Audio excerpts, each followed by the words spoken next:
If you're able, please remain standing for the reading of God's Word. Our scripture today is Genesis 32, so it's quite a long section, so if you sense the need to sit down, please do so. This can be found in your worship folders or on page 27 of your pew Bible. Genesis 32. Jacob went on his way, and the angels of God met him. And when Jacob saw them, he said, "This is God's camp."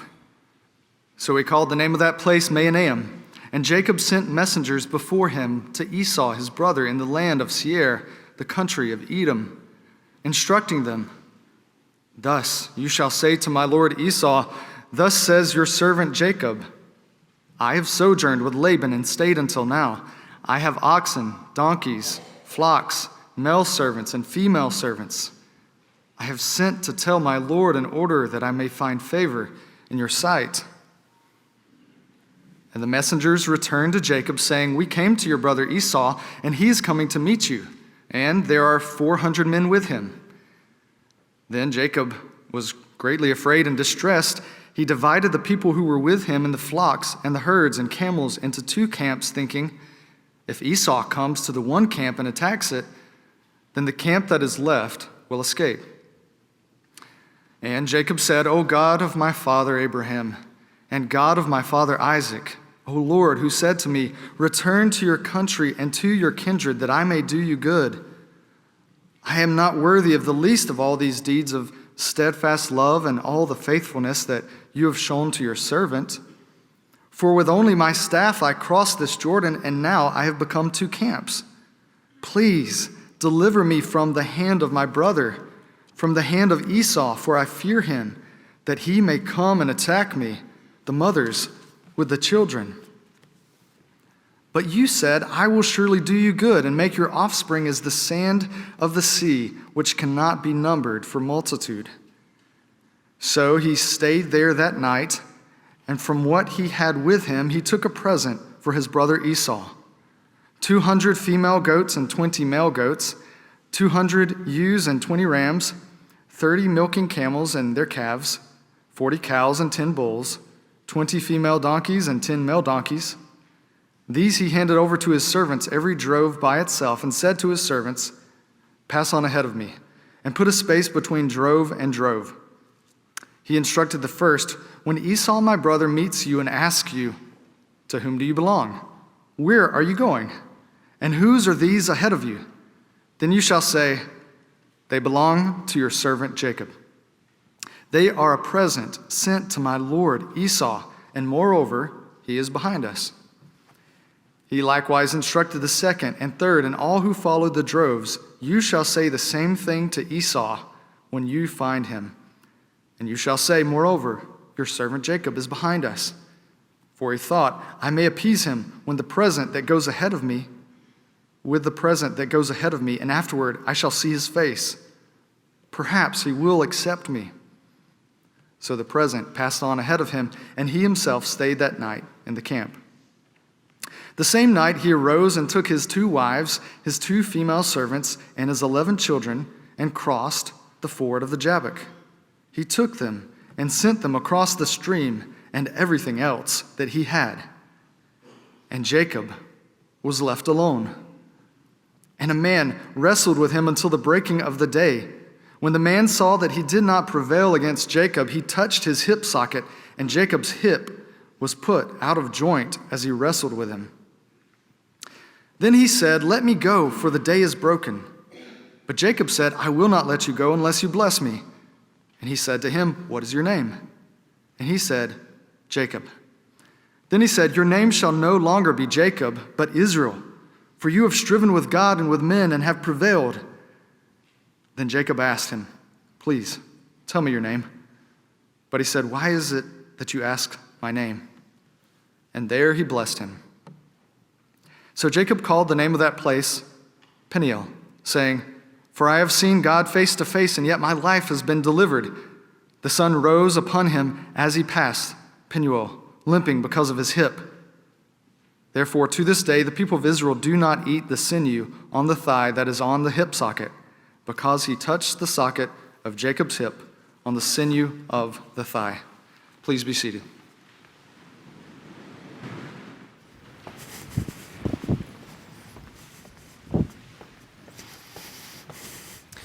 Well, now you need to stand for another 10 minutes. Well done. That was very good. It's good to be with you this morning. I was down on Thursday night at an InterVarsity large group at a place in Indiana called Terre Haute. I don't know. I get so confused around here. Is it Des Moines or Des Moines? Is it Des Plaines or Des Plaines? Is it Illinois or Illinois? I'm really not sure. Sorry. Anyway, it's good to be with you. And as we look at this passage, and you've had it read out, we're going to go through it. It's easily broken down to two sections, verses 1 through to 23 and 24 to the end. And I want to begin this morning with a morning prayer for us. Here it is. So far today, God, I have done all right. I haven't gossiped. I haven't lost my temper, and I haven't been greedy, grumpy, nasty, selfish, or overindulgent. And I haven't told anyone to mind their own business or stay out of mine. I'm really glad with how I'm doing so far this morning, God. But in a moment, I'm going to have to get out of bed. And then I'm going to really need your help. Well, Jacob really needed God's help. You remember the story that's been set up so far in the book of Genesis. Jacob and Esau have been long in conflict, and Jacob is now returning home. And the last thing he knew about Esau was that Esau had vowed to kill him. As far as Jacob knows then, the same sort of intention is in Esau's mind. And when Jacob hears that Esau has 400 men with him, he assumes the violence that he has been conceiving in his mind has now given birth to military campaign. Now, the backdrop to all of this, as we're going through the book of Genesis, is this issue of blessing. Esau had wanted Isaac's blessing. Jacob had connived and deceived in order to get Isaac's blessing. God, in Genesis chapter 1, made the whole universe, we're told, and then we are told he announced blessing upon humanity. He blessed them, be fruitful and multiply. That is, God is the king, and you, humans, made in my image, that is, you are to reflect my rule, my good rule, in how you go out into the whole world and represent my good rule as you extend my kingdom. He blessed them, be fruitful and multiply. But you know the story. In Genesis, Adam and Eve rebelled against God and so entered into the world not a blessing but a curse. Genesis chapter 3 describes the curse that enters into the world. God has a plan, and Genesis chapter 12 that we looked at a few weeks ago, God gathers a new people around this man Abraham and announces blessing through him to all nations. The gospel to all nations, this blessing. Now, in chapters 27 and on, there's a fight over the blessing. What is this blessing going to be like? Is it purely a human, material, selfish kind of blessing? And who's going to get it? Now, when we use the word blessing, we have all sorts of different ideas in our mind these days about what it means to be, quote unquote, blessed. And so as we begin to fill in the category of being recipients, vessels, people ready to receive God's blessing, we need to be sure that we understand what it means to be blessed. And so as the story began in Genesis 1, Genesis 3, curse enters, God, Abraham, Genesis 12. Now this fight over blessing with Jacob and Esau, we need to look ahead to have our minds filled with the right category about blessing, to how Jesus himself described the blessing that would come through himself as the fulfillment to these promises so long ago announced. So we come to the Sermon on the Mount and the Beatitudes. Jesus has a series of blessings. Blessed are you Blessed are the meek, for they shall inherit the earth. And that series of blessings is framed around the kingdom of heaven at the beginning and the kingdom of heaven at the end. That is the rule of God that was perfect in Genesis chapter 1, rebelled against in Genesis chapter 3, reinstituted through God's work in the person of Abraham, now fight over it in the chapter that we're looking at this morning. Jesus defines as being recipients of the kingdom of heaven. That is the rule of God, a right relationship, number one, with the king, and then that kingdom extended for all eternity. Where there will be one day not just a spiritual relationship with God, but a fulfilled promise of the new heaven and the new earth, the home of righteousness that will be physical, that we, in right relationship with God, if we are in right relationship with God, will be inheritors of that blessing. So this fight, this battle over the blessing is no small thing. It is to define what it means to be blessed. Is it selfish, getting what I want, controlling, making sure someone else doesn't get it, but I get it? Or is it the blessing of God that goes to all nations, ultimately through Christ, that will be fulfilled when he returns? Blessing. Now, as I say, this passage is simply divided in two sections. The one is Jacob trying to figure out how to appease his brother, and the other is rather mysterious that we'll look at in just a moment. The first part of it, Jacob is really figuring out how he can possibly come up with, at a human level, a way to reconcile with his brother. How we need that sort of shrewd wisdom today. Many of you will know, of course, that I'm from London. I wasn't born in Texas. And in London recently, there's been a new terrorist attack. I actually proposed to my wife right across from where that terrorist attack took place. We know all about such things today. We live in a world where human is at war with human. And our world leaders are trying to find ways to either defeat or come up with appeasement, some way to find peace. But it isn't just global, is it? It's also national and ecclesial, even in the church. You would have to have been entirely asleep over the last few years, 4 or 5 years or so, to have not noticed that there's been a renewed racial tension in America. Where is the solution to that? Now, Jacob comes up with one tactic, which I think is shrewd and wise and certainly acceptable. That is, he offers a peace gift, a peace offering. Now, you and I perhaps would not be particularly pleased to receive 15 cows or whatever it is. But at the time, it was a significant gift. I'm reminded of the story of a 19th century pastor, a man called Pastor Jones. In his congregation, there was a particular individual who was renowned for having a bad temper. He was constantly at war with everyone in the congregation. For one reason or another, whether it was psychological, spiritual, he was one of those people who was always looking for a fight.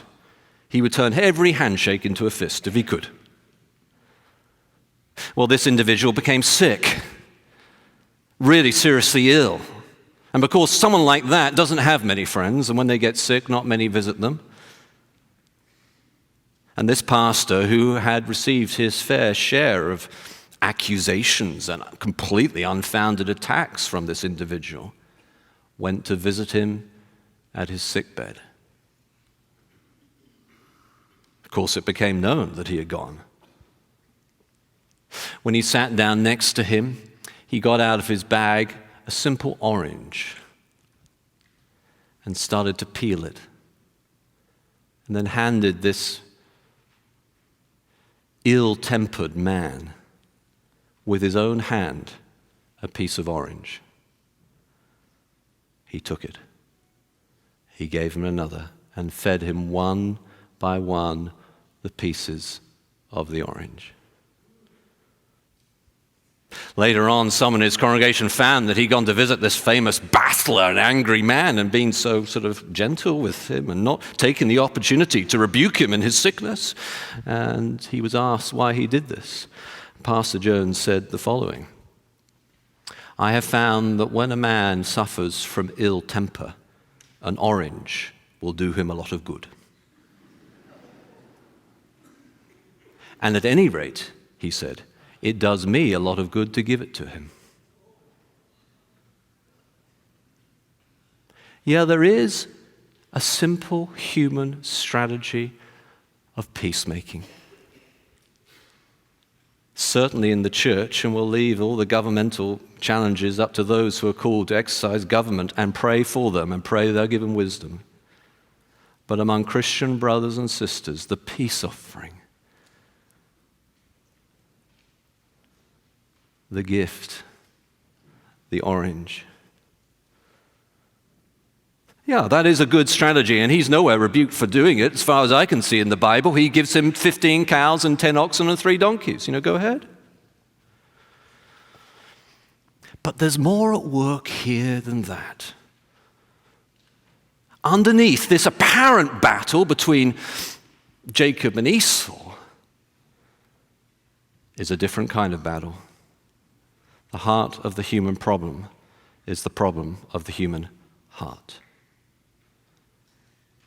Very famously, a long time ago, G.K. Chesterton was asked to reply to a series of letters that were taking place in the Times about what is wrong with the world. And there have been all sorts of sophisticated answers given. G.K. Chesterton replied simply like this to one little letter in the Times of London this way: Dear sir, what is the problem with the world? ? I am. Yours sincerely, G.K. Chesterton. The heart of the human problem is the problem of the human heart. And so Jacob does not simply give gifts.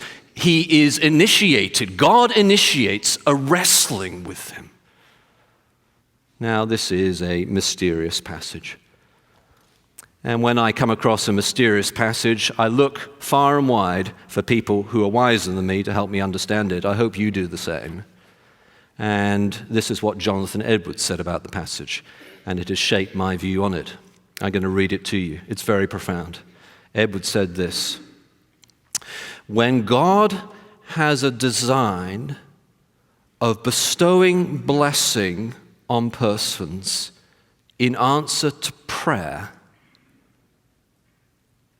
he stirs them up to be earnest in seeking. And oftentimes, for a while, he seems not to hear or regard their request, but on the contrary, seems to oppose and resist them, as the angel seems to strive against Jacob in the wrestle, which is for the trial of persons' resolution, constancy, and perseverance in the seeking of the blessing. Let me break that down to you in one non-18th century sentence. When God desires to bless a person in answer to his or her prayers, God will often stir that person to passionate seeking in prayer, even appearing to resist them, so that that person might, through trials, become a fit vessel to receive the blessing. Or Jesus put it most simply like this: you can't put new wine in old wineskins. And Jacob here must become Israel. And his hip is touched, and his personality is reshaped so that he becomes a fit recipient of the blessing, of the kingdom of heaven, the right relationship with God, and the eternal kingdom to come. Well, let me put it in tech speak today. Your computer hardware must also be updated to run the new software of the blessing of the kingdom of heaven.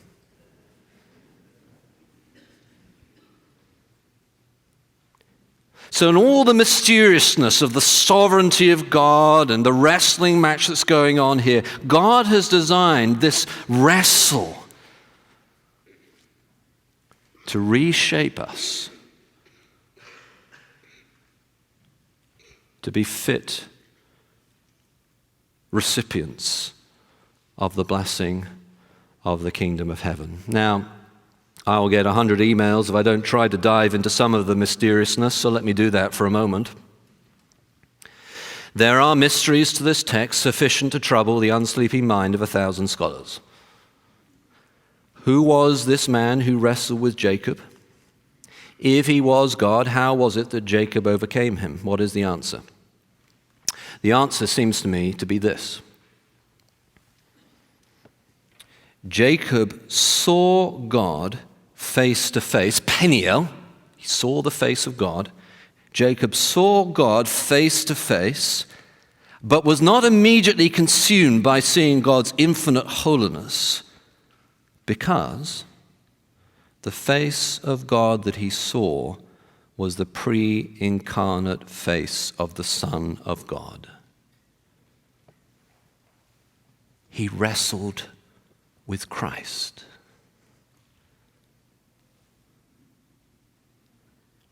Yet, someone might still ask, why was it that Jacob was able to have victory over God? Well, my answer would be that in some way God then allowed him to win. But then someone would say, was the battle a mere show, a charade, not real? And that seems not to give fair representation of the drama of the text.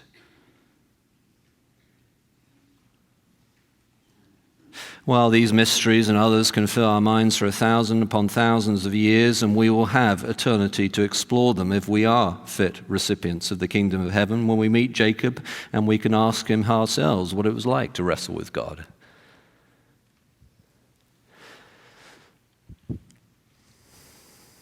Except, of course, many of us already know. Surely I am not alone in wrestling for my children.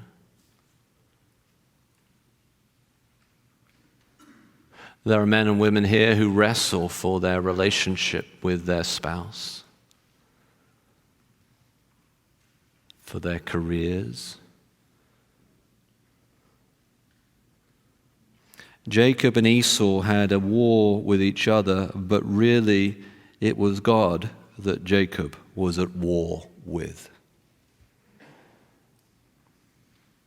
And like a father who has a son who loves to wrestle, God gets with Jacob all sweaty and physical.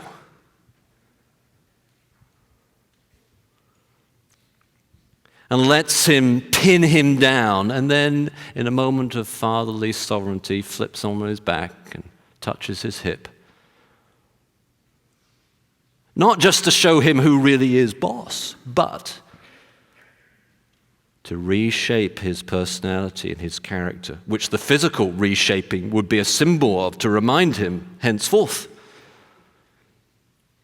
so that he could be a new wineskin for new wine, new hardware for new software, a fit vessel for the blessing of the kingdom of heaven.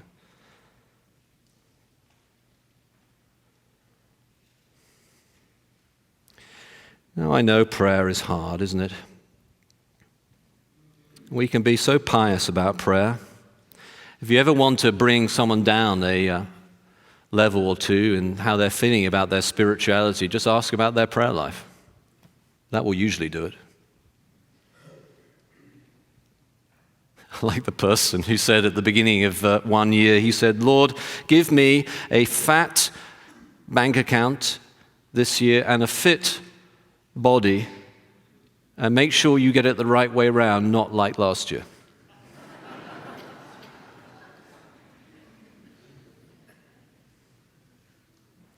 Or the other person who rather unknowingly was overheard to pray, Lord, I really pray, Lord, would you please give me patience? I'm such an impatient man. Would you give me patience, and would you do it now?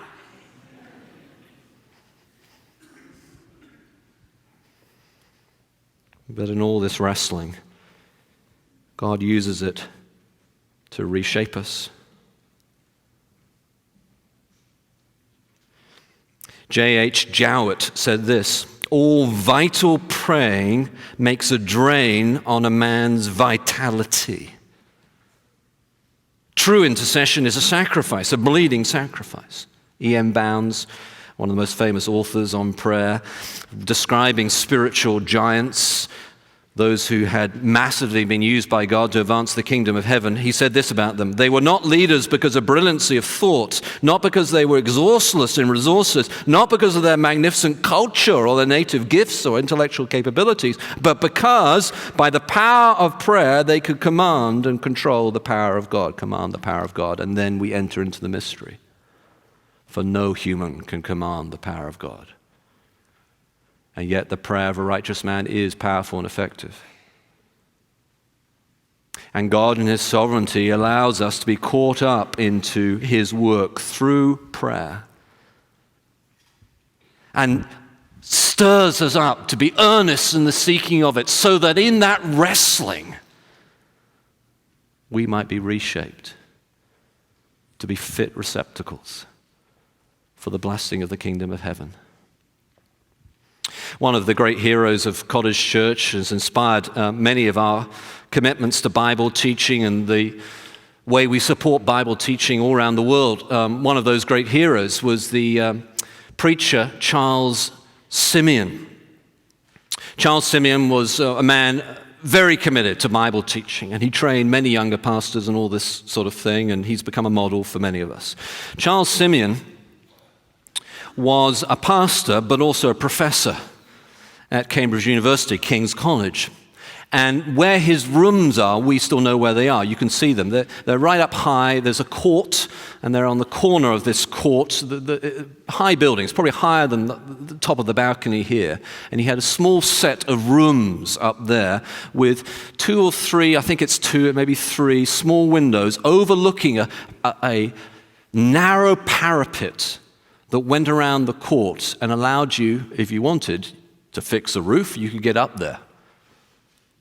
Charles Simeon, with his friends, determined that he would get up early every morning to pray. He had a rather extravagant way for a sort of 18th century alarm clock to get him out of bed. Early every morning he would get out of bed and he would open the window. They weren't designed for someone to crawl out, but he would open the window, and on this narrow parapet he could be seeing every morning, earnestly seeking God in prayer for the blessing of the kingdom of heaven in Cambridge and around the world. Now, my goal this morning through this word is twofold. One is that we, in experience, we would increasingly, perhaps for some dramatically, this moment, be transformed from Jacob to Israel, to be fit receptacles for the blessing of the kingdom of heaven, number one. Number two, that we as a church which is a praying church. Rochelle and I have never felt more prayed for than we do here. We are a praying church. I know that's experience of many of us. We are a praying church. But that we would also be a church of prayer warriors. That God in his sovereignty would stir us up to earnestly seek the blessing of the kingdom of heaven in this town, Wheaton, that we would be more and more a light to the nations in this city, Chicago, and through our missionaries around the world. Prayer warriors. Of course, none of us do that perfectly. There is a wrestling with God that is beyond us, and which Jacob is only a sign of. There is a greater and better Jacob, who also wrestled not just with God, but as God. In that Garden of Gethsemane. He stood in the place of the wrath of our Esau's, the people we have needlessly offended by our sins, the sins that rise up against us and accuse us before a holy God. A greater, better Jacob, who took the blame for all our deceptions, for the Jacob in each of us. The true Son of God, whose side and hands and body was crucified, not just his hip, that we might receive the eternal blessing that God had originally designed for his creation, and that is finally and fully victorious at the foot of the cross. Let us pray together.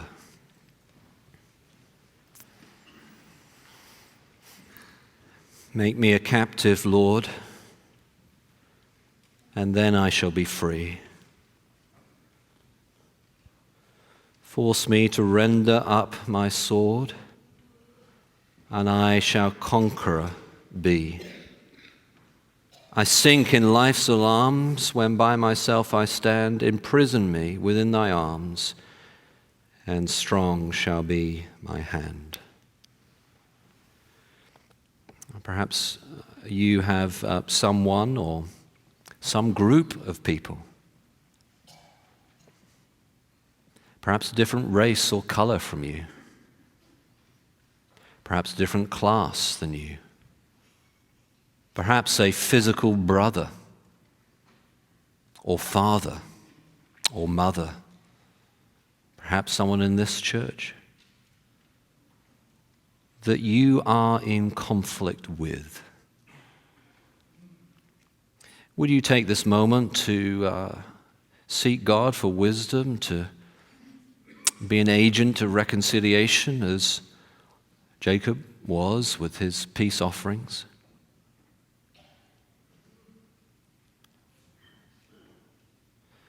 But would you also, this moment, wrestle with God?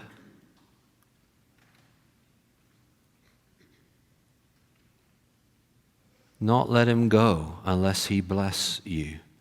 That is, reshape you into being a fit receptacle for the blessing of the kingdom of heaven. That you might be filled with all the love of God, that you may be an ambassador for that love to those around you. Would you wrestle with God for that?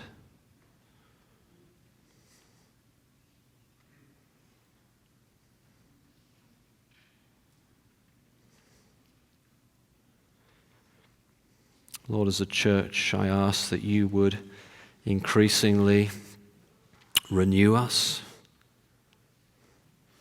reshape us, that we would increasingly be, as it were, an Israel, wrestling with you in prayer, not out of anxiety and angst and trauma, but as a loving, secure relationship, so increasingly to be fit vessels for the blessing of the kingdom of heaven, that we might be ambassadors of that loving King to one another and to the world around. Lord, you are so faithful, and we thank you and praise you. In Jesus' name, amen.